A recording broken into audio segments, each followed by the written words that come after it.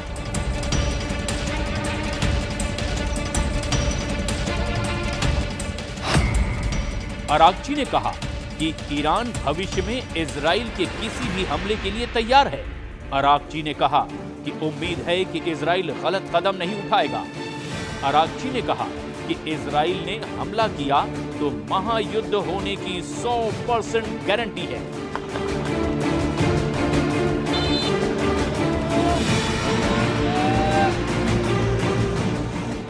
इस वक्त ईरान और इजराइल के बीच टेंशन सबसे बुलंद है। एक तरफ नेतन्याहू का वॉर कैबिनेट गाजा, लेबनान और सीरिया के मोर्चे पर खुद को जीता हुआ साबित कर रहा है।